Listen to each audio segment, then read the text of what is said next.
যারা আম খাচ্ছেন বাংলাদেশের সবাইকে আমি বলছি, প্রিয় ভাইয়েরা, আম খাওয়ার পরে 5টি খাবার খাওয়া যাবে না। আম যেমন এটি একটি ভিটামিনযুক্ত খাবার, অনেক উপকারের ভিতরে রয়েছে।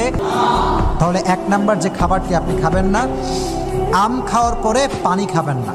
এটা পানি খেলে আপনি অ্যাসিডিটির সমস্যায় ভুগতে পারেন, কারণ এই আমের ভেতরে এমনিতেই প্রচুর পরিমাণে একটা পানি জাতীয় খাবারের ভাবটা আছে না নাই। 2 নাম্বার, আম খাওয়ার পরে দই খাবেন না। কি খাবেন না প্রিয় ভাইয়েরা? কথা বলেন, কি খাবেন না? কারণ দই খেলে মেডিকেল সায়েন্স বলছে আমের পরে, আম খাওয়ার পরে কেউ যদি দই খায় তার অ্যালার্জির প্রবলেম হতে পারে। কিসের প্রবলেম হতে পারে? অ্যালার্জি। আমি জাস্ট সংক্ষেপে বলছি। তাহলে আম যখন খেয়ে ফেলেছেন, আবার অনেকে দেখা যায় দুধ আম মিক্স করে খায়, অনেকে আছে এরকম। তাহলে দুধ আর আম মিক্স করে খাবেন না। 3 নাম্বার, আম খাওয়ার পরে করলা খাবেন না। কথা বলেন, কি খাবেন না? করলা খাবেন না। করলা খেলে মেডিকেল সায়েন্স বলছে যে ব্যক্তি আম খাওয়ার পরে করলা খায় তার বমি হয় বেশি। কি হয় বেশি?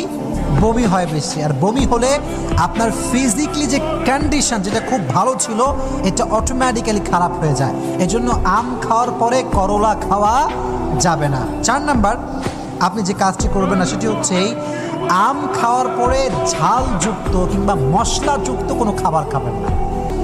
এটা খেলে কি সমস্যা হতে পারে? আপনার হজম শক্তির যে ক্ষমতা, এটা নষ্ট হতে পারে, এখানে সমস্যা হতে পারে। মেডিকেল সায়েন্স বলছে এই জন্য আম খাওয়ার পরে মশলাযুক্ত কোনো খাবার কিংবা ঝালযুক্ত কোনো খাবার খাওয়া যাবে।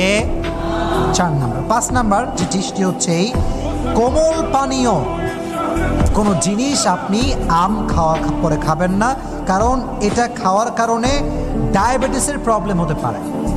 কিসের প্রবলেম হতে পারে ভাইয়ারা? ডায়াবেটিসের প্রবলেম হতে পারে। এটি আমি এই তথ্যগুলো শেয়ার করলাম এই জন্য যে আমরা এখন আম খাই বেশি, কারণ এটা আমের সিজন।